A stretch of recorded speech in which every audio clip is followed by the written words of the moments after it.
네, 안녕하세요.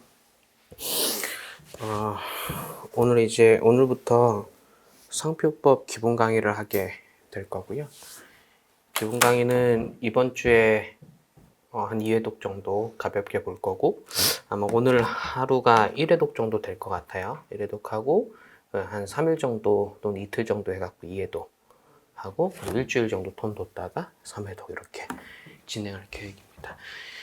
먼저 상표를 시작하시기 전에 상표 공부 방법부터 좀 짚고 넘어가 볼게요. 그걸 이제 저는 입문자 설명회를 이제 과목마다 좀 찍고 있는데요. 아직 상표법 입문자 설명회를 여러분들께 공개해드리지 않아서 입문자 설명회 컨셉으로 상표법 1차 한정으로 해갖고 공부 방법에 대해서 먼저 가볍게 설명을 드리고 진행을 하겠습니다. 입문자 설명회 혹시 안 보셨으면 IP 클래스나 윌비스에 입문자 설명회가 올라와 있어요. 지금까지 1탄부터 5탄까지 올라왔습니다. 아마도 4탄이 민법 공부 방법이었던 것 같고 5탄이 특허법 공부 방법이었던 것 같은데 오늘은 6탄 이고요. 이게 이제 상표법 공부 방법이 주제가 되겠습니다.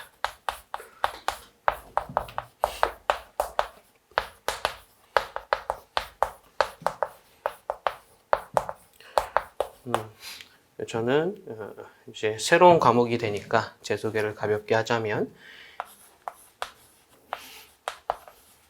김영남 변리사라고 하고요. 학원은 이제 율비스 변리사 학원의 소속 강사로 있기도 하고요. IP 클래스라는 제 개인 학원도 운영하고 있습니다. 여기 올라가는 강의랑 여기 올라가는 강의는 100% 똑같다라고 보시면 되고요. 여기는 이제 종합학원, 여기는 산업재산권법 전문학원 이렇게 보시면 되겠습니다. 지금은 이제 산업재산권법 중 상표법 공부 방법에 대해서 알려드릴 시기가 되었어요. 여러분들이 특허에 대해서 기본 컨셉을 잡았기 때문에 이제 상표법은 어떻게 공부하시겠느냐라는 겁니다. 자료는 이따 나눠주셔도 돼요. 네, 거기 두세요. 이게 두껍지? 아니죠. 상표법 1차 공부 방법에 대해서 말씀을 드리겠습니다. 일단 상표법을 하위 법령으로 하는 법이 또 있어요. 특허법이 있고 특허법의 이제 하위 법령으로 대통령령으로 정하는 시행령, 산자부령으로 정하는 시행규칙이 있듯이 상표법 역시 상표법 시행령, 상표법 시행규칙이라는 게 있어요. 상표법 조문을 살펴보면 조문 내용 중에 대통령령으로 정한다라거나 산업통상자원보령으로 정한다라고 되어 있을 때는 하위 법령을 말하게 되어요.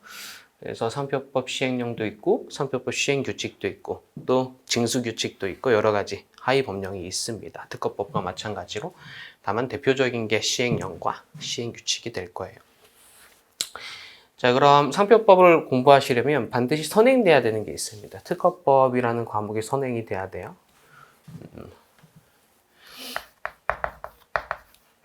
민법을 먼저 꼭 하실 필요는 없지만 특허법은 꼭 하셔야 됩니다. 특허법을 꼭 하셔야 된다라는 내용이 특허법 내용 전체에 대해서 뭐 어느 정도 알아야 된다 그런 개념이 아니에요. 어느 정도만 알면 되냐면 조문의 내용만 좀 숙지하고 계시면 되고 조문의 내용도 막 달달달 이렇게 아실 필요는 없어요. 그렇게 되는 수준은 여러분들 한 9월, 10월 가서 되는 거고요. 상표법을 수강하기 위해서 상표법 공부를 시작하기 위한 어떤 특허법 베이스는 어느 정도냐. 제가 산업상 이용 가능성이라 했을 때 뭔지 느껴지면 되는 거죠. 정확히 뭐라고 말은 못해도 또 신규성이라는 단어를 던져드렸을 때 맞다. 똑같은 거. 뭐 기존의 것과 똑같은 거. 진보성이라는 개념이 있을 때 똑같진 않지만 쉽게 만들 수 있는 거. 그 정도의 개념만 있으면 돼요. 또 선출원주의. 이 이상의 출원이 경합되었을 때 누구한테 권리를 줄 것인가. 확대된 선출원주의. 이런 어떤 큼직큼직한 단어들만 알고 있으면 되는 거야. 확선해서 구체적으로 뭐가 어떤 내용으로 있는지 이런 것까지는 필요가 없어요. 아셨죠? 또 이 정도 특허법은 조약우주라는 개념이 있다. 국내우주라는 개념이 있다. 심사청구라는 개념이 있다. 우선심사 신청이라는 개념이 있다. 이 정도 느낌만 가져가면 되는 거지. 조약우주의 구체적인 내용, 국내우주의 구체적인 내용까지 아실 필요는 없어요. 물론 변리사 시험에 합격하려면 아셔야 되겠지만 상표법을 시작하실 때 그런 내용들이 다 일목요연하게 정리될 필요는 없고 사실 정리한 다음에 상표나 디자인을 시작하시게 되면 너무 늦어요. 이렇게 하면 너무 늦어져. 특허법 기본 강의가 어느 정도 자리가 잡혔다. 그러니까 조문의 내용이 어느 정도 자리가 잡혔다라고 하면 상표법은 바로 들어가시면 되겠고 제가 다른 입문자 설명에서도 말씀을 드렸지만 모든 학원들이 특허 강의를 개강한 후에 상표 강의를 하고 상표 강의 후에 디자인 강의를 하기 때문에 저 역시 그렇게 하고 있는 거긴 합니다만 특허 하신 다음에 디자인을 먼저 하시는 것도 좋은 방법입니다. 특허랑 디자인의 싱크로율, 그러니까 교집합이 상표랑 특허의 교집합보다 훨씬 많아요. 디자인은 특허를 거의 70% 정도 준용을 하고 상표는 한 50% 정도 준용한다라고 보시면 돼요. 약. 그래서 상표법 제가 이제 오늘부터 기본 강의를 진행할 건데 강의 수는 인강으로 한 60강 정도 예상이 되고 디자인은 30강 정도밖에 안 돼요. 그만큼 특허에서 준용되는 게 많다라는 거죠. 선행 과목이 특허법인데 신규성이라고 했을 때, 공지라고 했을 때 그게 뭐다 정도 아시면 되겠다라는 겁니다. 그래서 뭐 기본 강의 정도 수강했으면 되겠다라고 말씀을 드리고요. 자세한 내용은 아실 필요는 없고 상표법을 위해서는 하지만 합격하려면 자세하게 아셔야 되겠죠. 자, 그럼 특허법을 선행해야 되는 이유는 상표법은 특허법을 굉장히 많이 준용하고 있어요. 특허법이라는 조문이 있어요. 상표법이라는 조문이 있어.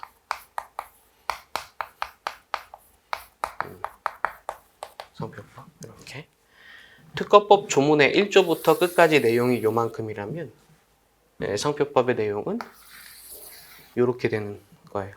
크기가 중요한 게 아니라 교집합이 있다, 또 여집합이 있다 이렇게 말씀을 드리는 겁니다. 이렇게 교집합이 있고요. 이걸 여집합이라 하지. 굉장히 많이 준용하는데 한 50% 정도 준용한다라고 보시면 되는 거예요.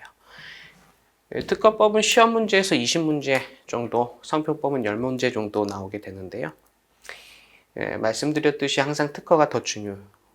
왜냐하면 특허법은 20문제 플러스 알파로 나온다라고, 조금 더 나온다라고 말씀을 드렸어요. 입문자 설명회에서. 특허법 강의 시간에는 요거까지 상세하게 배우게 되겠지만 예를 들어서 미성년자, 피한정 후견인, 피성년 후견인 또는 비법인 사단재단 자세히 배우겠지만 상표에서는 자세히 배우지 않아요. 똑같은 거야. 내용이 똑같은 거지. 교집합의 경우에는 똑같은 거고 주로 배울 부분이 이거예요. 이게 이제 주로 배울 부분이 되는 겁니다. 이 부분이 이제 주로 출제가 되는 부분이기도 하고요. 그렇다고 이 부분이 출제가 안 되는 건 아니야. 돼요. 되지만 어디서 커버한다? 특허법에서 커버한다라는 말입니다. 여기 있는 교집합 부분도 완전히 내용이 동일한 경우도 있고요. 살짝 다른 경우도 있어. 살짝 다른 경우도 있어요. 그래서 뭐 유사라고 할까요? 비슷이라고 할게요. 비슷. 동일한 경우도 있고 내용이 비슷한 경우도 있다라는 말이야. 이 부분이 여러분들을 괴롭힐 거예요. 내용이 동일하면 동일하게 가면 되는데 내용이 완전히 여기 없는 개념, 있는 개념이 여기 여기 없는 개념이 여기 있다라는 게 이제 여집합이 될 건데 이 부분 새로운 내용이기 때문에 그냥 다르구나라고 직감적으로 알게 돼. 여러분들을 괴롭히는 건 이거예요. 교집합이긴 한데 비슷하네 라는 거. 비슷하다라는 건 어떻게 보면 다르다라는 거거든. 똑같진 않다라는 게. 대표적인 게 손해배상 청구. 특허에서 손해배상 청구에 대해서 막 배웠어요. 계산하는 방법, 손해액 추정, 손해액 간주 이런 거에 대해서 배웠는데 상표에도 그런 제도가 있긴 해요. 있긴 한데 약간 뭐 다른 게 있어. 그런 것들을 여러분들이 괴롭히는 거예요. 그리고 이제 뭐 이 다른 부분에 이거 완전 이제 여집합 부분에는 어떤 내용이 있냐면 예를 들어서 특허에는 조야구주라는 게 있죠. 더 나아가서 국내우주라는 게 있어. 상표에는 조야구주는 있어요. 근데 국내우주가 없어. 국내우주가 없어. 없는 이유에 대해서도 이제 하나하나 설명을 드리게 될 거고 아마 오늘 설명드리게 될 것 같아요. 그리고 이제 교집합에서 동일한 부분에 뭐가 있냐면 조야구주라는 개념이 있어요. 조야구주. 근데 완전히 똑같진 않아. 예를 들어서 특허에서 조야구주는 일국 출원일부터 우리나라 출원일까지 12개월 안에 들어와야 돼요. 상표에서 조야구주는 약간 달라. 12개월이 아니라 6개월 안에 들어와야 돼. 조야구주는 증명서류도 내야 되는데 증명서류의 경우 특허랑 상표에 내는 기간이 또 달라요. 교집합이긴 한데 비슷하긴 한데 약간 다르다라는 거지. 이게 이 부분이 출제의 포인트가 돼요. 이걸 갖고 장난을 치는 거예요. 그래서 여러분들 한 7월이나 8월 예상컨대 한 7월 정도에 특허 상표 디자인을 이렇게 싹 비교를 해드릴 거예요. 상호 비교. 특허법, 상표법, 디자인보호법 다 조야구주가 있거든. 근데 조금씩 다 달라. 그런 부분들을 출제될 수도 있고요. 출제가 안 되더라도 여러분들을 계속해서 괴롭혀. 마음을 정확히 구분이 안 되니까 이런 부분들에 대해서 이제 터치를 하게 되고 물론 7월 가기 전에 상표법 기본 강의를 진행할 때 다 짚어드릴 거예요. 특허랑 상표랑 다른 거 짚어드릴 거고 디자인과는 비교하지 않을 거야. 나 다음 달에 이제 디자인할 건데요. 디자인할 때도 특허랑 디자인만 비교할 거고요. 상표와 비교하진 않아. 너무 힘들어져. 나중에 디자인 끝나서 특상들을 이제 상호 비교하는 시간을 가지게 될 거예요. 지금 공부 방법을 말씀을 드렸는데 이게 메인이다라는 거야. 이게 당연히 출제 빈도가 가장 높고요. 또 여러분들 괴롭힐 거 이거 공부 방법은 특허법을 선행하시면서 특허법과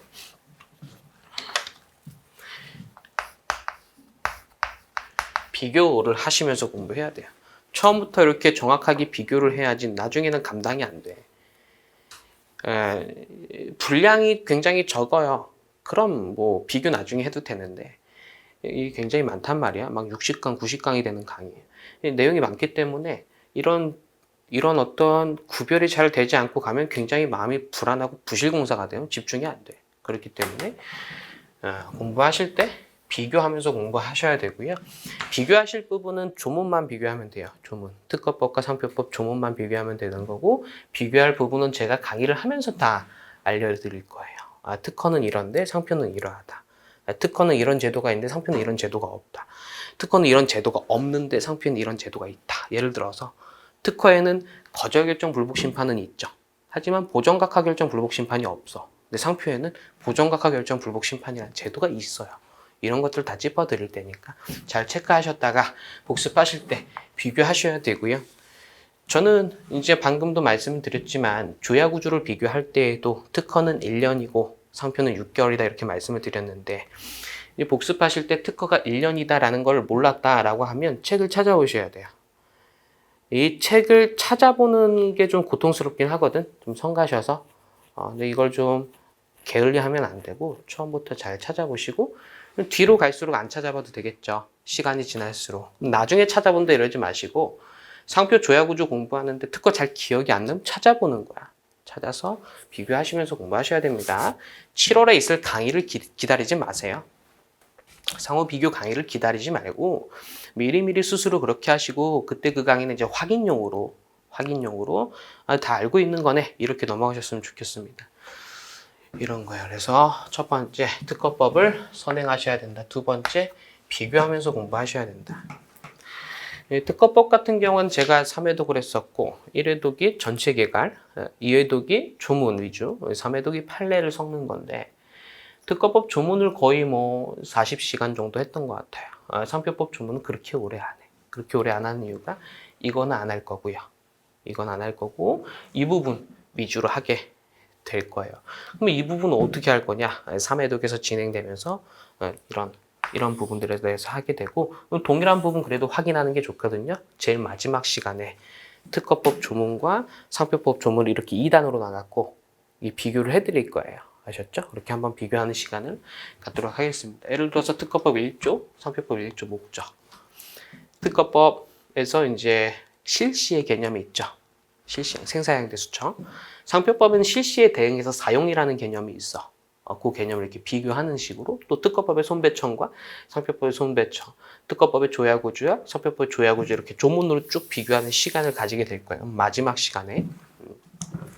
메인으로 진행할 건 이제 이게 된다라는 겁니다. 공부 방법 역시 이 부분 위주로 공부를 하셔야 돼요.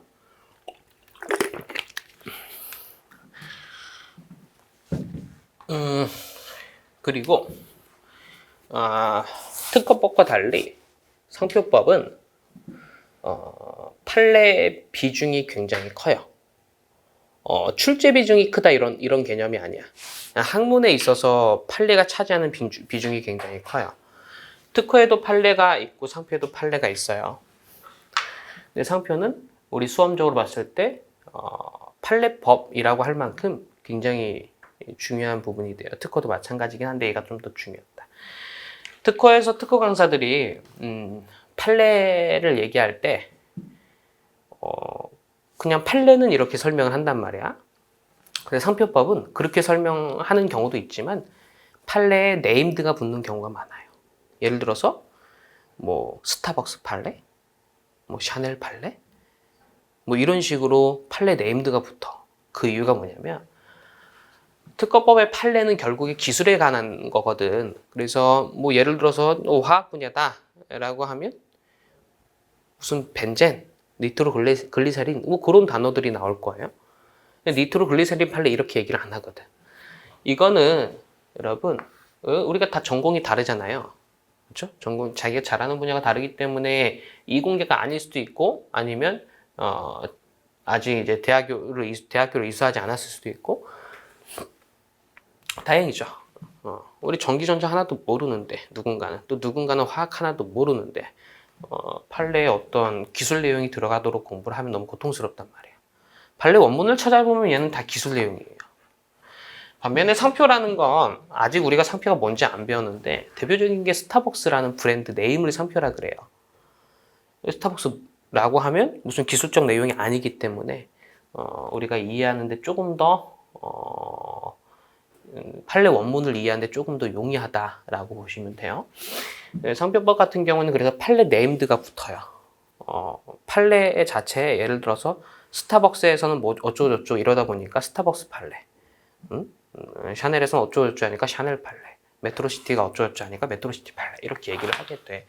그래서 특허법과 달리 상표법은 판례가 굉장히 중요하다라고 말씀을 드려요. 그래서 세 번째로는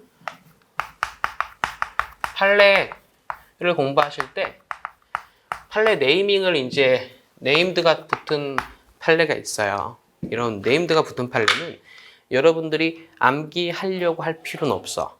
이거는 스타벅스 판례, 이거는 샤넬 판례 이렇게 암기할 필요는 없어요. 그냥 공부하다 보면 자연스럽게 알게 되는 거야. 자연스럽게.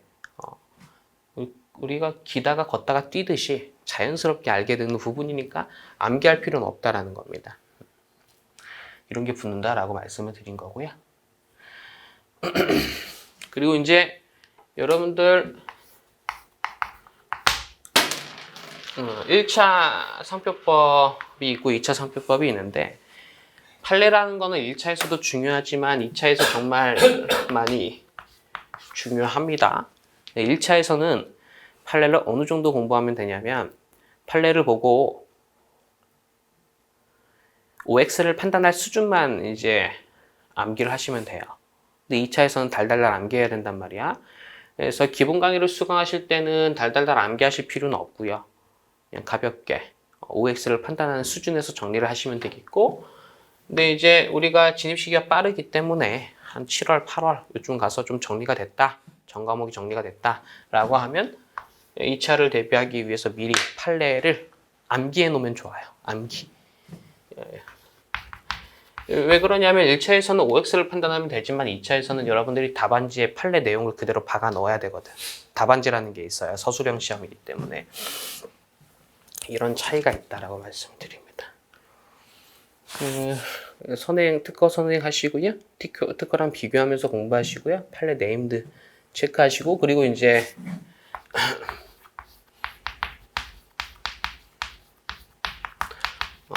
성표는 우리가 3회도 할 때쯤에 리뷰 테스트를 매일 드릴 거예요.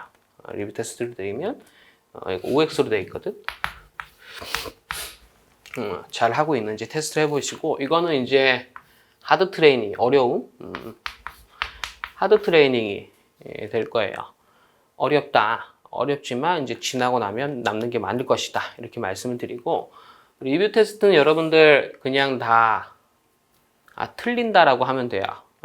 틀리는 게 정상이야. 이걸 틀리면서 공부 잘못했다 이렇게 하시면 안 되고, 틀리는 게 정상이다 이렇게 말씀을 드립니다. 두세 번 보시면 함정에서 빠질 수 있어요. 함정에서 빠지는 걸 이제 방지할 수 있어. 1차는 객관식 시험인데, 객관식 문제는 이제 맞추려면 어떻게 해야 되냐면 내용을 알아야 되고요. 두 번째로는 문제풀이가 많이 돼야 돼. 내용을 안다고 해서 맞추는 건 아니에요. 우리 특허에서 봤지만 출원 전이라는 표현과 출원 일전이라는 표현이 다른 거 알죠? 근데 이걸 아는 것과 지문에서 그 부분을 이제 캐치해서 맞추는 거는 또 다른 능력이거든. 그렇기 때문에 이제 이런 문제풀이가 잘 많이 나중에 돼야 될 거고요. 그 와중에 이제 리뷰 테스트를 좀 하도록 하겠습니다. 이거 어렵기 때문에, 근데 이제 지나고 나면 쉽게 되는 그런 부분이죠. 뭐 한 줄, 두 줄 정도 되는데 그런 지문들이 별거 없어요. 별거 없다. 하지만 이제 틀리는 거에 대해서 이제 관연도 작년이나 재작년 수강생분들 보면 틀리는 거에 대해서 좀 고통스러워 하시는 경우가 있는데, 당연한 거다라는 거죠. 당연한 거다. 기다가 걸으면 당연히 넘어지잖아요. 당연하게끔 제가 어렵게 구성했어요. 그만큼 남는 게 많을 겁니다. 제 수강 후기를 봐도 이 부분이 굉장히 많이 도움이 되었다라고 합니다. 이렇게 진행을 할 거고, 복습하실 때는 조문이 있고요. 판례가 있는데, 여러분 조문 위주로 복습을 하시면 돼요. 이거 위주로 복습하시라는 말은 이걸 암기해 달라라는 거예요. 암기를 해주시고요. 판례는 이제 그냥 이해만 하면 돼. 이해. 하지만 판례에서 어떤 결론이 나왔을 때 그 결론을 좀 어느 정도 암기해야 하는 경우도 있겠죠. 하지만 뭐 조문처럼 달달달 암기하실 필요는 없습니다. 그래서 특허와 비교하시면서 이렇게 공부하시면 되겠고요. 이렇게 기본 강의를 1회 독을 빨리 끝내시고요. 그 다음에 계속 반복 학습하시는 게 중요합니다. 그리고 나서 이 기본 강의가 끝나고 나서 그 다음에 할 건 뭐냐면 기출문제를 풀 거예요. 진도별 기출문제를 풀게 될 거고요. 진도별 기출문제는 한 22년인가 23년치가 될 거예요. 이거 딱 3번만 풀어보세요. 3번. 3번 이상은 이제 뭐 문제가 암기되는 수준이기 때문에 크게 의미는 없는 것 같고, 진도별 기출문제를 이제 3번 정도 풀어보시고요. 진도별 기출 말고 나중에 이제 객관식 문제집도 이제 나올 건데요. 객관식 문제집에는 기출 문제가 전혀 없진 않아요. 아주 극소량 포함되어 있긴 해요. 하지만 창작 문제 위주로 구성이 되어 있다라고 보시면 되고, 그럼 기출 문제랑 객관식 문제집 중에 필수는 뭐냐면 얘는 필수예요. 이걸 풀어보다 보면 뭘 느끼게 되냐면 기출이 계속해서 반복해서 출제가 되네 라는 걸 하나 느끼게 되고, 두 번째로는 법이 바뀌니까 바뀐 해에 바로 출제가 되는라는 걸 느끼게 돼. 이런 걸 강사가 말로 해주는 것과 여러분들이 풀면서 느끼는 건 완전히 다르거든. 풀어보셔야 되고요. 3번 정도 풀고 나서 이제 시험장 들어가시면 그냥 기출 지문이 눈에 보여요. 그런 것들 굉장히 빠르게 넘어가는 거야. 그래서 기출은 필수다라고 말씀을 드리고, 뒤에 있을 객관식 문제는 선택의 문제다. 우리가 1년에 한 번밖에 없는 시험이기 때문에 기출만 하면 되겠다 그렇게 하면 안 돼요. 1년에 한 번밖에 없는 시험이기 때문에 객관식 문제집도 뒤에 나오면 그것도 하셔야 돼. 뭐 어려운 것도 아니고 얼마 안 걸려요. 각 잡고 하면 하루면 다 푼단 말이야. 한 몇백 문제는. 그렇죠? 근데 이제 굳이 기출이 더 중요하다라고 말씀을 드린 이유는 우리 공부하다 보면 계획대로 잘 안 돼요. 잘 안 될 수 있어. 시간이 부족할 수 있어. 그럼 이제 잘라내야지. 잘라낼 게 이제 뒤에 혹시나 시간 부족하면 객관식 잘라내더라도 이거는 하자라는 겁니다. 그리고 나서 이거 한 다음에 판례 강의를 또 할 건데 판례 강의는 기본 강의에서 다 다룬 내용이에요. 기본 강의에서도 판례를 할 건데 판례만 다시 한번 정리하는 그런 시간을 가지게 되겠습니다. 이렇게 보시면 되겠고 그럼 정리되셨죠? 특허법 선행하시고요. 상표법 공부하실 때 좀 성가시더라도 특허법과 비교하시면서 공부를 하시고요. 상표는 특허랑 달리 네임들을 자꾸 말씀을 드릴 텐데 여기에서 이질감을 가질 필요는 없어요. 아, 상표는 원래 그렇구나 라고 보시면 되겠고 리뷰 테스트 어렵지만 한 두세 번 풀면 어렵지 않다. 한 번 푸는데 뭐 10분도 안 걸릴 거예요. 금방 풀어요. 복습은 이제 조문 위주로 하고 판례도 하셔야 되는데 조문은 암기하시고 판례는 이해하시고 진도별 기출 한 3번 정도 풀어주고 플러스 여유 되시면 객관식 문제집까지 풀어주고 판례 강의가 있을 건데 판례만 다시 한번 따로 정리하는 시간을 그렇게 갖도록 하겠습니다. 높아심에 말씀드리면 7월에 있을 특상디 상호 비교 특강을 기다리지 마시고요. 특허랑 상표 스스로 비교하시면서 공부하시는 겁니다.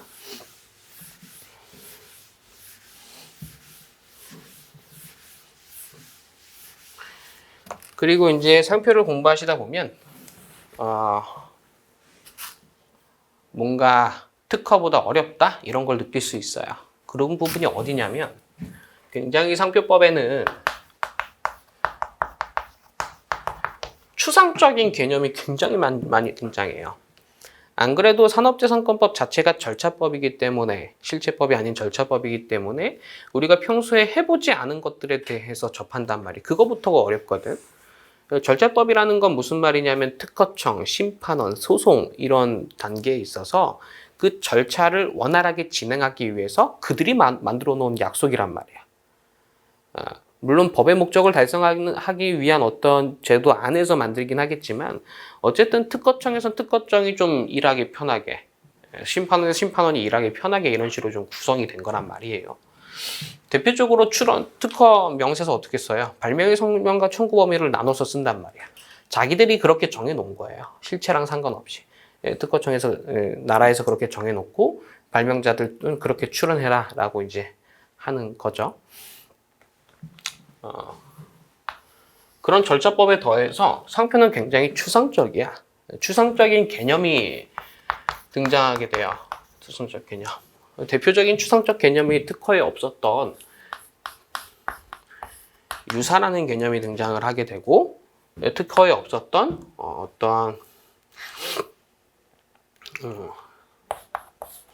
사용 또는 사용 의사라는 게 굉장히 또 추상적일 수 있거든. 이런 개념이 등장하고 또 상표의 기능으로 출처, 표시 뭐 이런 단어들이 등장을 해요. 또 어떤 단어가 있냐면 이것도 괴로운 단어인데 인식도라는 단어도 등장을 해. 아직은 뭐 자세히 안 배웠지만 예를 들어 인식도라는 건 상표를 사용하게 되면 상표를 사용한다라는 건 사업을 한다라는 거예요. 사업을 하고 사업을 해서 유명해졌을 때 적당히 유명한 거, 많이 유명한 거, 굉장히 유명한 거 이런 식으로 나눠진단 말이야. 이런 걸 이제 뭐 인식도의 대표적인 게 주지라는 개념이 있고 저명이라는 개념이 있거든. 주지보다 밑에 유명한 것도 있어요. 그런 거 이제 수업 시간에 배우게 될 거고 그 밑에 유명한 건 여러분들이 평소에 접하는 단어가 아니기 때문에 굳이 지금 필요 없고요. 주지라는 단어와 저명이라는 단어 예를 들어서 스타벅스 하면 모르는 사람이 없죠. 저명 뭐 이렇게 되는 거란 말이야. 저명. 그리고 무슨 변리사 학원들이 있죠. 변리사 학원들 하면 뭐 주지 정도 되는 것 같아. 근데 예를 들어서 공인중개사 학원 어디예요? 하면 에듀윌 이런단 말이야. 여러분들 공인중개사 준비 안 하는데 그 학원의 네임은 알아요. 이런 걸 저명이라 그래. 그러니까 유명하긴 한데 더 유명한 거. 이것도 많이 유명한 거지. 이거 많이 유명한 거지. 근데 이거보다 덜 유명한 게 또 있어. 나중에 또 배우게 될 거예요. 그럼 도대체 주지와 저명을 구별하는 정확한 기준이 뭔데? 정확한 기준이라는 건 없어. 추상적인 기준은 있지. 이 정도 되면 주지고 그걸 넘어가면 저명이고 이런 개념은 등장을 해요. 그래서 이런 것들이 이게 왜 이건 어떤 사안에서 이건 주지고 어떤 사안에서 이건 저명이고 이런 것들이 괴롭힌다라는 거죠. 추상적인 개념. 유사라는 것도 마찬가지야. 유사라는 것도 앞에 동일이라는 개념도 있겠죠. 동일이라는 개념이 있고 동일하진 않은데 비슷해 유사라는 개념이 있고 비슷하지도 않아 비유사라는 개념이 등장해. 비유사. 동일, 유사, 비유사. 완전 똑같아 동일. 약간 다른데 비슷해 유사. 완전 달라 비유사 이런 식으로 된단 말이야. 그럼 도대체 얼마나 달라야 유사고 얼마나 더 달라야 비유사라는 거지. 이런 것들이 굉장히 애매할 수 있잖아. 예를 들어서 뭐가 있을까? 뭐 LG랑 삼성 비교하면 그냥 다르죠. 이건 비유사가 돼. LG랑 삼성. 그런데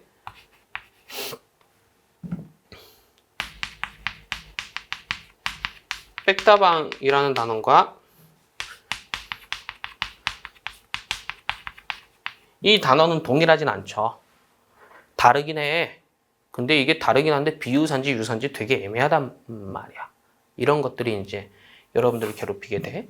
또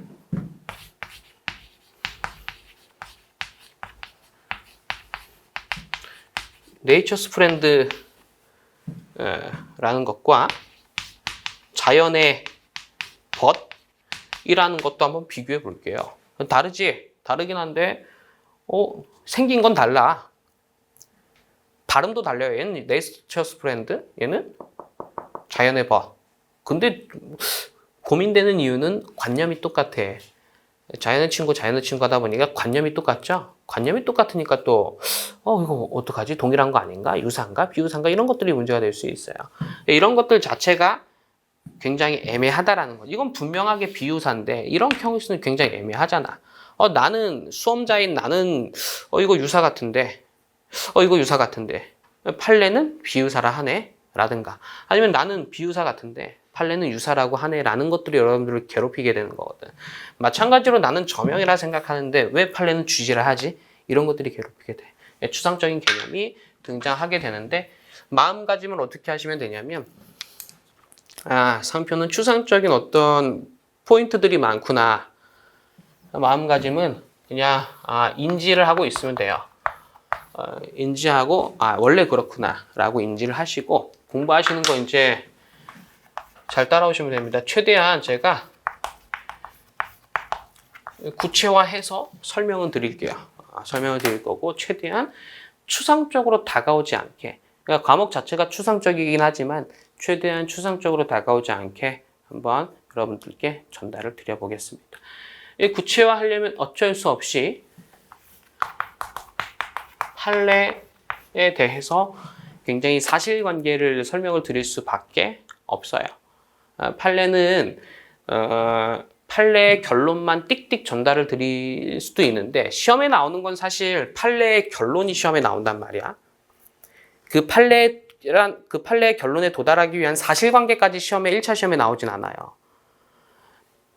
판례라는 게 어떤 팩트가 있고 그런 팩트에서 분쟁이 생긴 거고 그 분쟁을 법원에서 판례라고 판결을 하는 거죠. 이걸 판례라 하잖아. 우리 시험에 나오는 건 법원에서 내린 이런 법적 판단 부분이 나오는 거예요. 앞에 있는 팩트가 나오는 건 아니야. 시험 문제에. 그렇죠? 근데 뒤에 있는 그런 법원의 판단만 배우면 공부를 하면 너무 추상적이어서 이게 와닿지가 않아. 그렇기 때문에 상표는 특별하게 사실관계와 함께 좀 설명을 드릴 필요가 있어요. 사실관계. 그러다 보니까 네임드가 붙게 돼. 진한커피 판례, 카타나 판례 이런 식으로 네임드가 붙게 돼요. 사실관계 들어가니까. 판례를 좀 이제 상세하게 강의를 한다라는 건 여러분들이 판례를 상세하게 공부를 하셔야 되겠다라는 겁니다. 되셨죠? 그래서 추상적인 개념을 가지고 있는 게 상표법이지만 최대한 구체화해서 여러분들이 공부를 하셔야 돼요. 그러니까 상표법이 원래 추상적이니까 뭐 그냥 하자 이런 거 말고 추상적인데 극복하자라는 거고, 극복하는 방법은 최대한 판례를, 사실관계를 이제 구체화해서 여러분들이 공부를 하시면 되겠습니다. 그래서 마지막으로 말씀드린 공부 방법은 추상적인 개념이라는 걸 인지하고 극복하려고 노력하시면 되겠습니다. 첫 번째로는 특허법 선행하셔야 되겠고요. 두 번째로는 특허법 비교하시면서 공부하셔야 되겠고요. 세 번째로는 조문 부분을 암기하면서 공부하셔야 되겠고, 네 번째로는 이제 추상적인 걸 인지하고 그렇게 공부하자. 물론 이제 사이드로 말씀드린 부분이 문제를 많이 풀어야 된다, 판례 강의가 있을 거다, 그런 건 뭐 또 내려하고 네 가지만 좀 지켜줍시다. 특허법을 선행하시고요. 특허법과 비교하시고 복습하실 때 조문은 암기해주고 판례는 이해를 해줘야 돼. 조문 암기하는 건 당연히 이해 기반이죠. 네 번째로는 추상적 개념을 개념이 이제 추상적인데 최대한 구체화해서 공부를 하셔야 될 건데, 이 방법은 이제 판례를 좀 상세하게 공부하시면 되겠다라고 말씀드립니다. 플러스 알파로 문제 많이 풀어보자, 이런 것들이 있었죠. 이 정도로 설명을 드리고 우리 잠깐 쉬었다가 본격적으로 상표법 1회독을 들어갈게요. 어떻게 한다 그랬죠? 상표법 아마 오늘이나 내일 오전 조금 정도 하면 1회독이 끝날 것 같아. 1회독은 전체 개괄을 할 건데, 이거 이제 특허랑 비교하면서 할 거예요. 특허랑 비교하면서 대표적으로 특허의 신규성이라는 제도가 있는데 상표는 없어. 이런 것들을 비교하게 될 겁니다. 그리고 2회독은 조문, 상표법 조문을 볼 건데 이제 특허랑 달라지는 부분 위주로 보게 될 거고요. 3회독은 조문, 판례를 함께 보게 될 거고, 여기서부터 이제 문제도 리뷰 테스트로 던져드리도록 하겠습니다. 여기까지 보시고요. 네. 그리고 입문자 설명이 지금 이걸 6탄으로 하기로 하고, 이제 디자인 강의할 때 또 7탄으로 디자인 모의법 공부 방법도 설명을 드리도록 하겠습니다. 잠시 쉬었다가 본격적으로 강의를 진행하겠습니다. 감사합니다. 네, 안녕하세요. 변리사 시험 입문자 설명의 8탄입니다. 1탄부터 7탄까지 진행이 되었고요. 오늘은 8탄입니다. 1탄부터 7탄까지는 유튜브에도 올려드렸습니다. 그리고 IP 클래스 변리사 학원에도 올려드렸고요. 율비스 학원에도 유튜브로 올라가 있습니다. 모두 유튜브로 올라가 있습니다.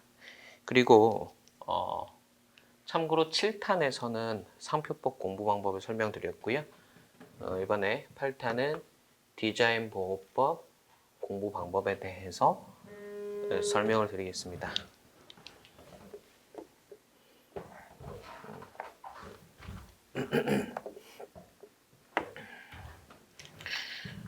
변리사 시험을 목적으로 합니다.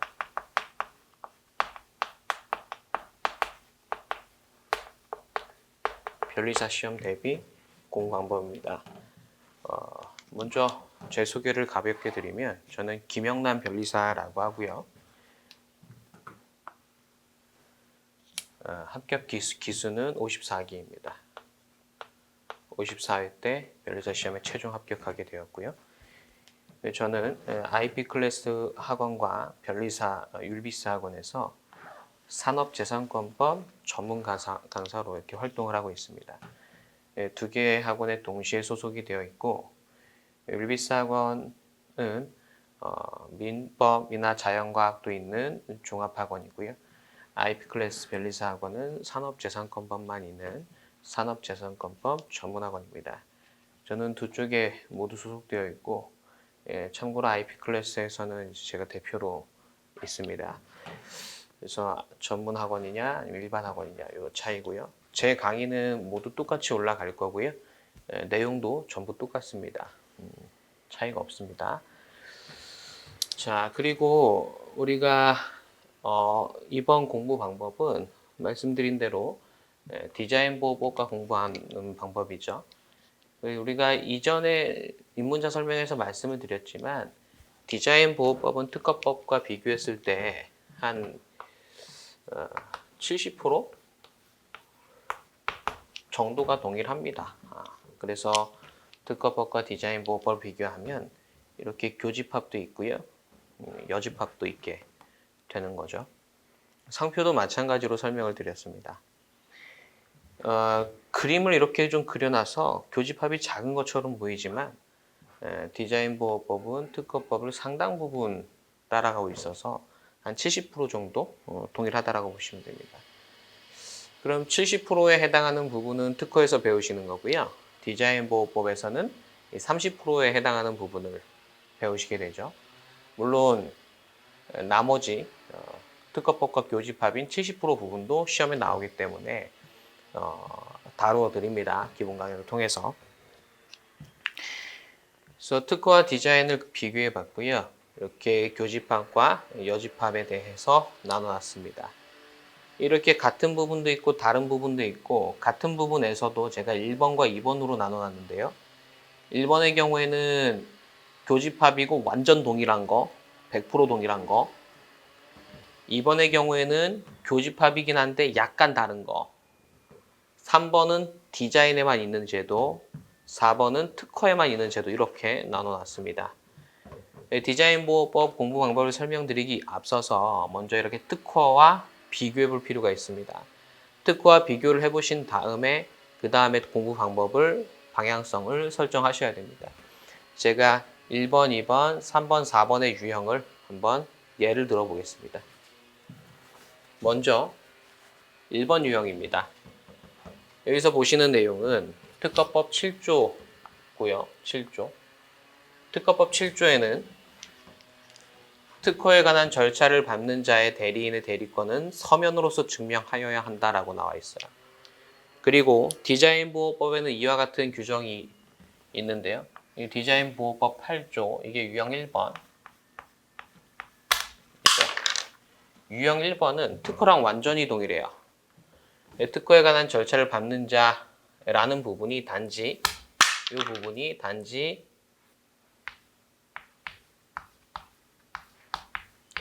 디자인이라는 표현으로 바뀔 뿐이고 나머지 완전히 동일한 겁니다. 이런 유형이 있고요. 2번 유형 보겠습니다. 2번 유형은 특허랑 교집합은 맞는데 특허법 15조에 있고요. 대응되는 조문이 디자인 보호법 17조에 있습니다. 이게 유형 2번. 유형 2번. 먼저 특허법 15조 1항은 어떻게 되어 있냐면 특허청장은 청구 또는 직권으로 132조의 17 청구기간, 이게 거절결정 불복심판 청구기간입니다.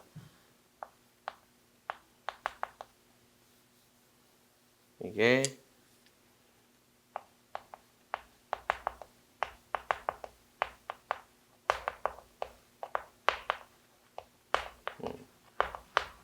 거절결정 불복심판 청구기간이 등본 송달받은 날부터 3개월인데요. 그 청구기간을 30일 이내에 한 차례 연장할 수 있다라고 나와요. 이게 특허법 내용이고, 디자인보호법을 참고하면 디자인보호법 17조 1항에는 마찬가지 규정이 있는데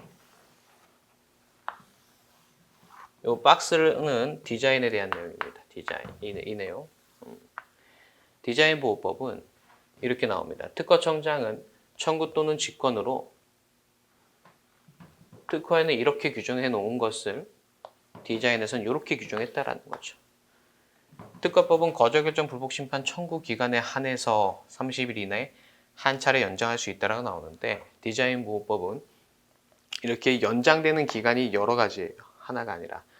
먼저 이의 신청 이유 등의 보전 기간이라는 게 있고요.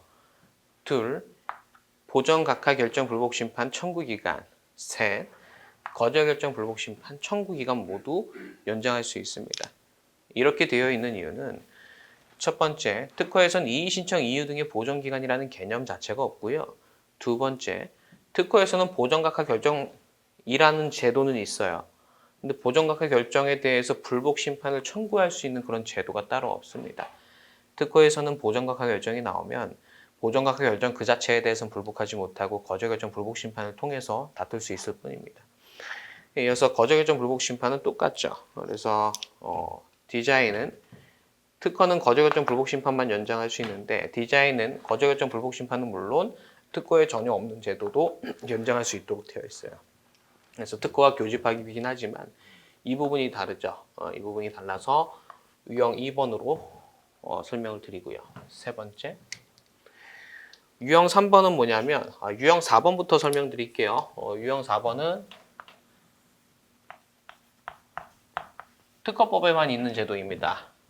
특허법 59조 1항에는 특허 출원에 대해서 심사 청구가 있는 때에만 심사한다 라고 해서 심사 청구 제도를 두고 있어요. 반면에 디자인에는 이와 같은 제도가 전혀 없습니다. 심사 청구라는 제도 자체가 없죠.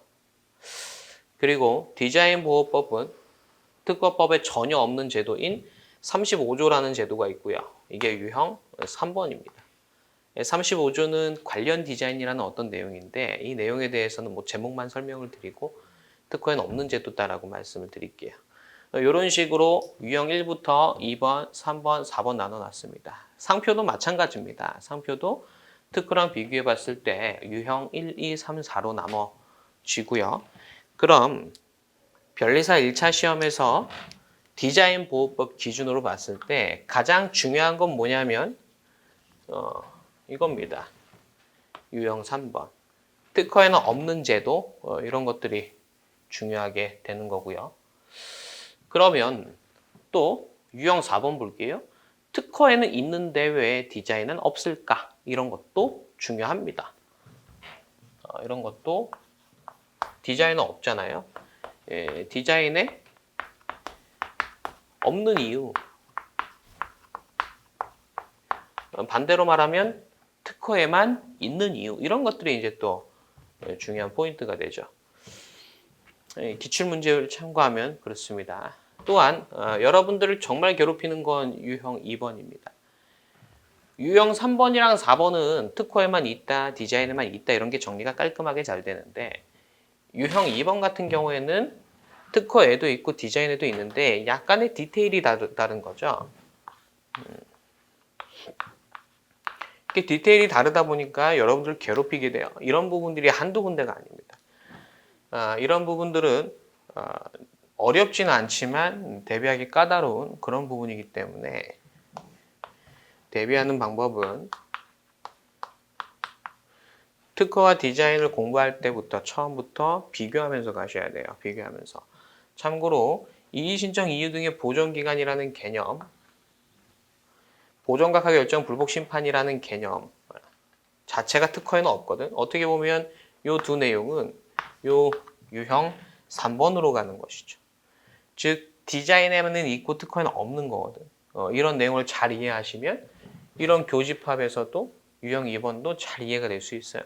이런 게 특허에 없기 때문에 디자인에는 없기 때문에 이런 차이가 발생하게 되는구나 라는 거죠. 그러면 특허에는 있고 디자인에는 없고 그러다 보니까 유형 4번, 유형 3번도 나오고 그러다 보니까 교집합에서 유형 2번도 나오게 되는데 왜 이런 차이가 생길까라는 거죠.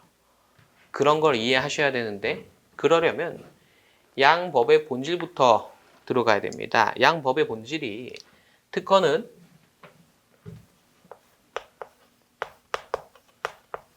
발명이라는 개념을 보호하게 되고요. 디자인 보호법은 디자인이라는 개념을 공부하게 됩니다. 특허법에서 보호하고자 하는 건 발명이고요. 디자인 보호법에서 보호하고자 하는 것은 바로 디자인이 됩니다. 즉 보호 객차가 달라요. 보호하고자 하는 객체가 특허법은 특허로, 디자인 보호법은 디자인으로, 참고로 상표법은 상표를 보호합니다. 이렇게 보호 객체가 다르다 보니까 이런 구조가 나오는 거죠. 특허법이나 디자인 보호법이나 모두 산업재산권법으로 같습니다. 그러다 보니까 교집합도 있고요. 그리고 보호 객체가 다르다 보니까 이런 여집합도 있게 되는 거고, 교집합과 여집합의 어떤 중간 지점인 교집합이긴 한데 좀 다른 유형이 이렇게 들어가게 되는 거죠. 특허에만 있는 제도나 디자인에만 있는 제도는 잘 구별하셔야 되겠고, 이게 여러분들을 괴롭힌다 그랬는데 이거 공부하는 방법은 표로 비교하면서 공부하는 방법입니다. 자, 여기까지 설명을 드리면 특허랑 디자인을 비교하면서 공부해야 되겠다라는 게 감이 오고요. 여러분들 지금 제가 입문자 설명회를 촬영하는 게 6월인데요. 그리고 이제 여러분들 시험이 내년 2월 정도 될 건데, 디자인 보호법을 공부하실 때 처음부터 특허랑 이렇게 비교를 하지 않고 공부하시면 그 부담감이 쌓입니다.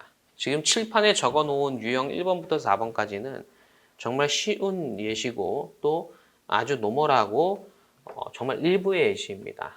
그래서 더 많은 제도들이 있어요. 그런 것들이 처음부터 잘 비교가 되지 않으면 머릿속에서 정리가 안 됩니다. 그래서 잘 비교하시면서 공부를 해야 되겠고, 이것도 역시 두드려 외울 문제도 아니에요. 이해를 해야 돼요. 이해하는 방법은 보호 객체가 다르구나. 그러다 보니까 이런 차이점이 생기는구나 라고 이해를 하셔야 될 겁니다. 그래서 디자인 보호법을 공부하는 방법은 벌써 두 가지를 설명드렸습니다. 첫 번째, 디자인 보호법을 공부하려면 특허법과 비교해야 되겠죠. 그럼 당연히 특허법 공부가 선행이 돼야 되겠고요. 이어서 디자인 보호법을 공부하시면 되겠습니다. 특허법 공부가 선행되어야 한다 해서 특허법의 모든 내용을 다 알아야 되는 건 아니고요. 특허법에서 제가 신규성, 심사청구제도, 우선심사제도, 정정제도 이런 말씀을 드렸을 때 정확하게 뭐다라고 말은 못하더라도 그런 제도가 있고 어떤 건지 이해할 수 있으면 되는 겁니다. 그 정도 수준의 특허라면 바꿔 말하면 특허법 조문에 대해서 한 번이라도 보셨다면 바로 디자인 보호법 공부하실 수 있는 상태가 됩니다. 그리고 우리 변리사 수험가에서 산업재산권법을 공부하는 순서는 특허법, 상표법, 디자인보호법 이렇게 고정화되어 있는데, 이 산업재산권법이라는 게 특허, 실용신안, 상표, 디자인 이렇게 있어요. 실용신안법만 따로 강의하는 학원 전혀 없고요. 실용신안은 특허 강사가 함께 해줍니다. 특허법에서 배우시게 돼요. 다른 입문자 설명회에서도 말씀을 드렸지만 실용신안법은 특허법과 비교해 봤을 때 95% 일치해. 그렇기 때문에 나머지 5%를 특허에서 다루게 됩니다. 보통 학원간에서 산업재산권 공부하는 순서는 이렇게 됩니다. 이걸 1번으로 하고요. 이거 먼저 하고 그 다음에 상표를 2번, 디자인보호법을 3번으로 합니다. 저 역시 특허, 상표, 디자인 순으로 하고 있고요. 개인적으로 추천드리고 싶은 방법은 1번, 2번, 3번 이것도 좋습니다. 특허 실용신안하고 그 다음 디자인하고 그 다음 상표하는 것도 좋은 방법이에요. 일단 우리 학원과 수험 커리큘럼은 요거 파란색으로 되어 있습니다만 요것도 좋은 방법 추천을 드립니다. 공부를 해보시면 아실 텐데 특허 상표 디자인을 비교해 보면 분량이 3대 2대 1, 이 정도 될 거예요. 3대 2대 1. 그리고 디자인 보호법이 가장 쉽습니다. 특허랑 상표는 다소 어려운 편이에요. 특허가 어려운 이유는 특허법은 절차법이라는 것인데 처음 절차를 접하기 때문에 어렵고요. 상표법은 특허 절차를 배우고 나서 상표를 배우기 때문에 절차적인 측면은 특허보다 쉽지만 굉장히 추상적인 개념을 다루고 있기 때문에 어렵고요. 디자인 보호법은 절차적인 측면이 있긴 하지만 역시 특허를 선행하기 때문에 절차에 대한 진입 장벽이 낮아요. 또 상표랑 달리 추상적 개념이 거의 없어요. 정말 딱딱 떨어집니다. 그래서 디자인 보호법 공부하기 쉽죠. 그래서 저는 1번, 2번, 3번을 더 추천을 드리는 편입니다. 물론 1번, 2번, 3번 남들 하는 대로 해도 좋고요. 두 가지 방법이 있어요. 근데 이제 1차 시험만을 기준으로 보면 가성비는 상표보다 디자인이 좋습니다. 상표는 저를 기준으로 기본 강의가 한 60강에서 70강 사이 되고 디자인 보호법 기본 강의가 한 30강 정도 됩니다. 그러니까 상표가 2배 이상 많죠. 할 내용이 많기 때문입니다. 그래서 공부 순서 이렇게 설명을 드립니다. 지금까지 디자인 보호법 공부 방법 크게 3개 설명드렸습니다. 첫 번째, 특허법 선행.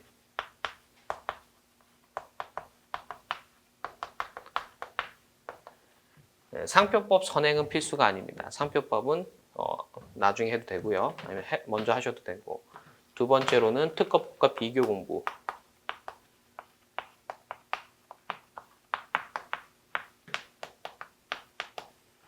특허법과 비교하면서 공부하셔야 됩니다. 그럼 상표법과도 비교해야 되냐? 네, 맞습니다. 상표법과도 비교하셔야 됩니다. 특허, 상표, 디자인 순으로 하시든 특허, 디자인, 상표 순으로 하시든 디자인 보호법 기본 강의 처음 보실 때는 상표랑은 비교하지 마세요. 너무 힘들어져요. 그러니까 특허, 디자인만 비교해 주시고 그 다음에 이어서 특허, 디자인, 상표, 특허, 디자인, 상표 또는 특허, 상표, 디자인 이것을 비교하면서 공부하셔야 됩니다. 이거는 제가 비교표로 만들어 놨습니다. 산업재산권법 상호비교라고 해갖고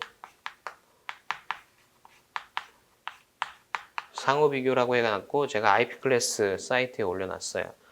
자료실에 있습니다. 이 자료실에 있는 자료는 2023년 변리사 1차 시험, 2024년 변리사 1차 시험 대비용입니다. 1차 시험. 여러분들은 2025년 대비용이죠. 2025년.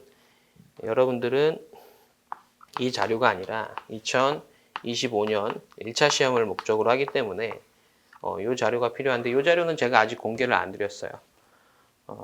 이건 이제 제가 무료로 공개해 놨고요. 이 자료는 제가 아직 공개 드리지 않았습니다. 이 자료를 공개 드린 시점은 언제냐면 디자인 보호법 기본 강의가 끝날 그쯤 또는 끝나고 나서 직후에 공개하겠습니다. 이건 이제 IP 클래스 도서몰에서 구매를 하셔야 되는 부분입니다. 작년까지는 무료로 공유를 했었고요. 올해부터는 이렇게 유료로 전환이 될 예정입니다. 참고로 종합반 분들께서는 제가 무료로 파일을 드리니까 그걸로 보시면 되겠습니다. 특허법 선행, 특허법과 비교 공부, 나중에 특상 뒤 비교 공부 이렇게 가셔야 되겠고요. 자, 그 다음에는 이건 산업재산권법과 비교했을 때 공부 방법을 설명을 드렸고요. 그 다음에는 디자인 보호법만 중점적으로 좀 설명을 드려보겠습니다. 일단 이 디자인 보호법 저를 기준으로 봤을 때 김영남 변리사를 기준으로 봤을 때 변리사 1차 시험을 위한 커리부터 좀 안내를 드리겠습니다. 먼저 6월에 디자인 보호법 기본 강의가 진행될 것이고요. 그리고 다음에 중국 강의, 그리고 이어서 객관식 강의, 그리고 이어서 최종 정리가 들어갈 것입니다. 필수 강의부터 말씀을 드리면 이 기본 강의는 필수 강의입니다.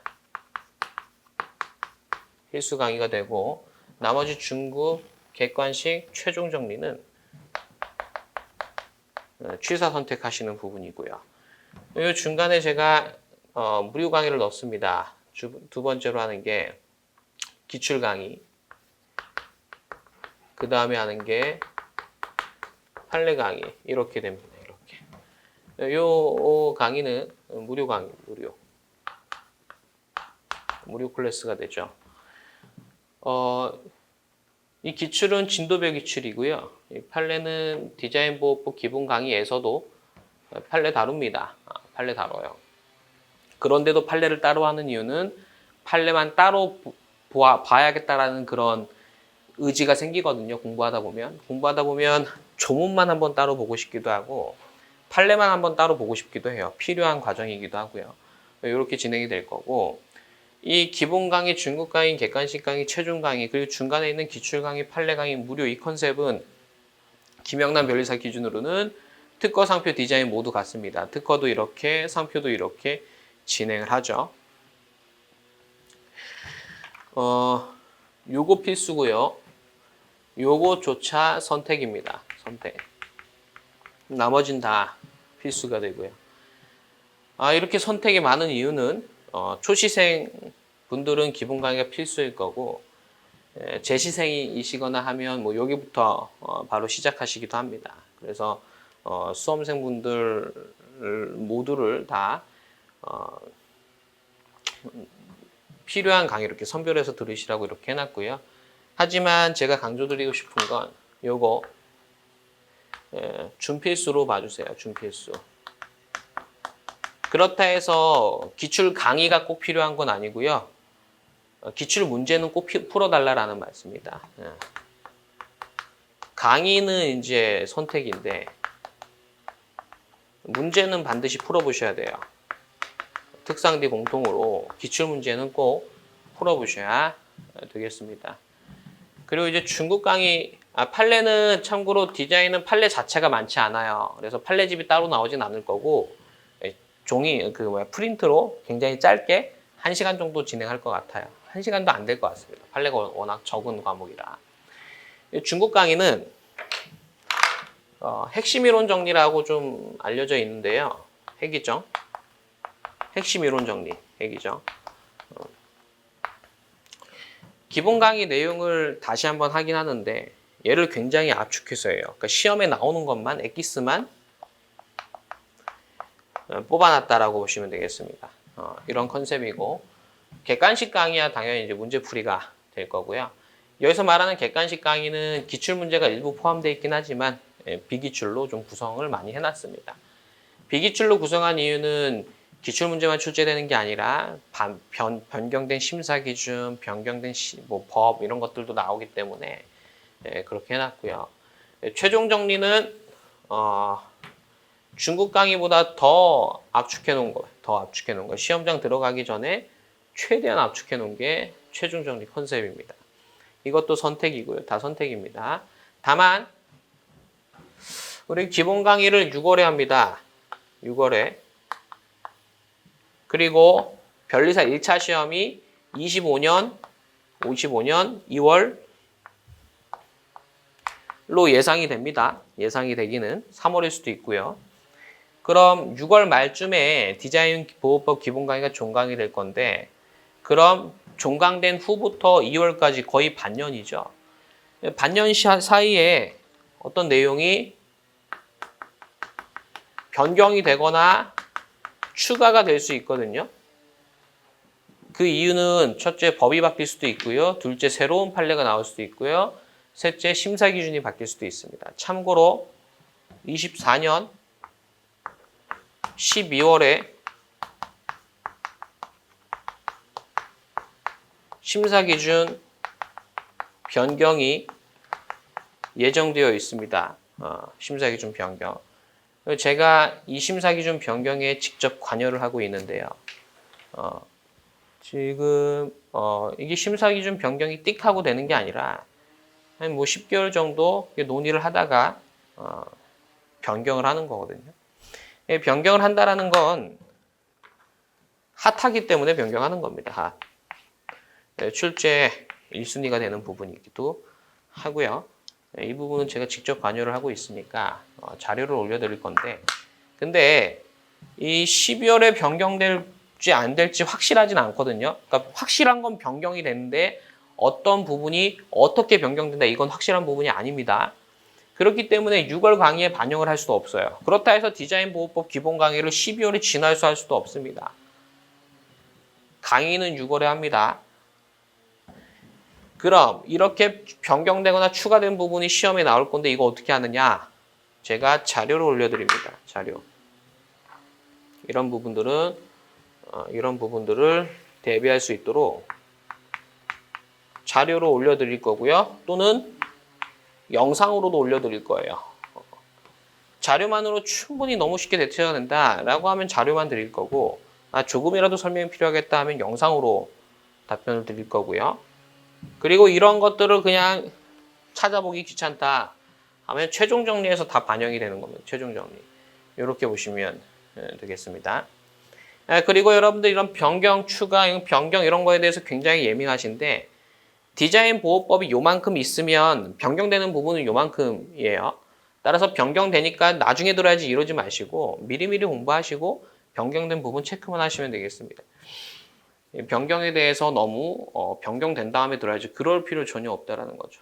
그래서 민법이든 산재든 강의를 기다리지 마시고 그러니까 새로운 강의를 기다리지 마시고 들을 수 있을 때 바로 시작을 하십시오. 특허는 시험 진입과 동시에 하시면 되겠고 상표랑 디자인은 특허 하신 다음에 하시면 되겠습니다. 이렇게 설명을 드려요. 그래서 다시 말씀을 드리면 특허법 선행, 특허법과 비교 공부, 나중에 상호 비교 다 하셔야 되겠고 디자인 보호법 관점에서 보면 제 커리를 기준으로 좀 설명을 드렸습니다. 여러분들 그럼 뭐다? 결론 하나 확실한 건 디자인 보호법 기본 강의가 필수가 됩니다. 그래서 세 번째.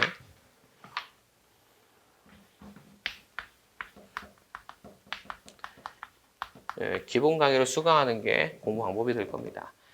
기본 강의에서는 쪽지 시험을 드려요.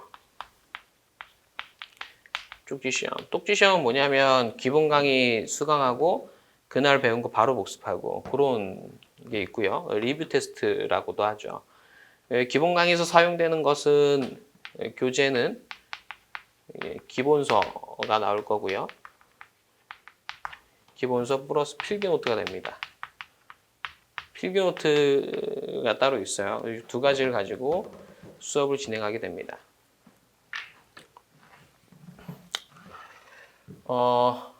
그리고 이 기본 강의 컨셉은 여기다 적어드리면 기본 강의 컨셉은 특허 상표랑 같습니다. 특허 상표 함께 하셨으면 같은 컨셉이에요. 컨셉 자체가 3회독이죠. 기본 강의는 총 3회독으로 합니다. 기본 강의 안에서 3회독을 해드려요. 1회독, 2회독, 3회독을 해드리는데 1회독은 전체 개괄,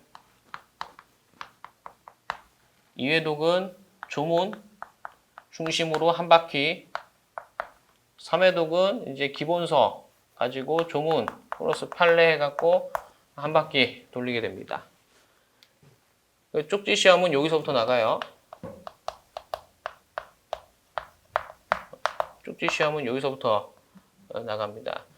전체 개괄하는 거 한 4시간 정도, 3시간에서 4시간 정도, 조문 중심은 한 2시간 정도, 그리고 이제 마지막으로 3회독이 한 24시간 정도 하게 됩니다. 그럼 총 30시간에 끝내게 되실 겁니다. 이렇게 되어 있어요. 그래서 기본 강의는 사용되는 교재는 기본서와 필기노트를 사용하시게 될 거고요. 쪽지 시험은 3회독부터 진행을 하게 될 거고 여기서는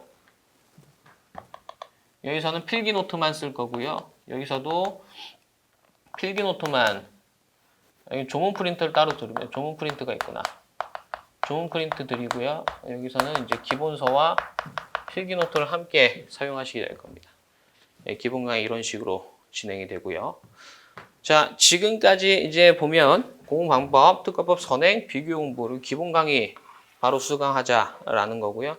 그럼 기본 강의 수강한 다음에 복습을 어떻게 할 거냐라는 거예요. 말씀드린 대로 기출 강의는 필수는 아닌데 반드시 풀어보셔야 돼요. 네 번째로는 기본 강의 수강 후 네 번째 공부 방법 복습을 어떻게 할 거냐라는 거죠. 그래서 첫 번째로는 기본서를 계속 해독해 주셔야 돼. 해독을 해주시고요. 그 두 번째로는 기출을 반드시 푸셔야 돼요. 기출 3회독은 하셔야 됩니다. 3회독. 플러스 여유롭다, 여유된다 하면 요 객관식 강의에서 사용되는 객관식 문제집도 푸시기 바랍니다. 자, 그리고 암기를 좀 하셔야 돼요. 암기. 자, 이 세 가지 방법인데 기본서를 회독한다라는 건 이해하시라는 겁니다. 이해. 그리고 얘를 암기하셔야 되는 거야. 암기. 되셨죠? 그리고 문제풀이가 충분히 되셔야 돼요. 이해, 암기, 문제풀이 이게 3박자가 딱 맞아야 좋은 점수를 받을 수 있습니다. 간혹 시간이 없으시다 보니까 문제만 풀어도 될까요? 또는 문제 안 풀고 암기만 해도 될까요? 이렇게 하시거나 아니면 문제를 푸는데 기출만 풀어도 될까요? 뭐 이렇게 물어보십니다. 자, 정답은 아무것도 없어요.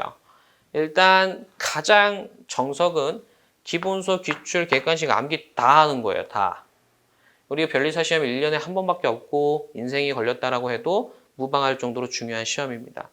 그렇기 때문에 이 세 가지를 다 하시는 게 맞아요. 이게 플랜 A. 근데 혹여나 도저히 시간이 없다라고 하면 여기서 굳이 뺄 만한 게 요거 객관식. 이렇게. 근데 객관식을 빼도 된다라는 말씀은 아닙니다. 플랜 B라는 거죠. 플랜 B. 이게 사람마다 차이가 있는 건데 기출만 풀어도 좋은 점수를 받을 수도 있고요. 객관식까지 풀어도 좋은 점수를 못 받을 수도 있는 거예요. 사람마다 좀 다르죠. 그래서 최선을 다한다는 측면에서 플랜 A가 맞아요. 플랜 A. 다 하는 거. 근데 이제 도저히 시간 없으면 전략적으로 좀 취사 선택해야 된다라는 거죠. 이렇게 말씀을 드립니다. 그러면 시간적으로 봤을 때 기본서 해독은 기본 강의 시작하고 끝나고 나서 시험 볼 때까지 계속 해독하시는 거고요. 이거 이해하는 거고 암기는 기본서로 하기가 좀 부담스러워요. 암기는 이걸 압축하는 해기정이라는 자료가 있어요. 여기 있는 자료예요. 중국 강의에서 사용되는 해기정 자료. 이거 교재로 출간이 될 겁니다. 이 자료로 암기하시면 될 거예요. 얘가 한 400페이지, 300에서 400페이지, 얘가 한 50페이지, 60페이지밖에 안 돼요. 거의 뭐 엄청나게 압축을 해놨는데 그럼 내용이 빠진 거냐? 그렇지 않습니다. 암기할 것만 간추려 놓은 거예요. 이것만 암기하고 가셔도 디자인 다 맞을 수 있습니다.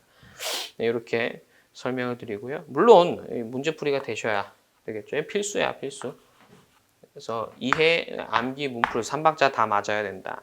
뭐 암기만 해도 될까요? 문제만 풀어도 될까요? 이런 질문 매년 나오고 많이 나오는데 참 안타까운 질문입니다. 다 하셔야 되는 거죠. 그래서 디자인 보호법을 이렇게 입문자 설명의 관점에서 좀 설명을 드리고요.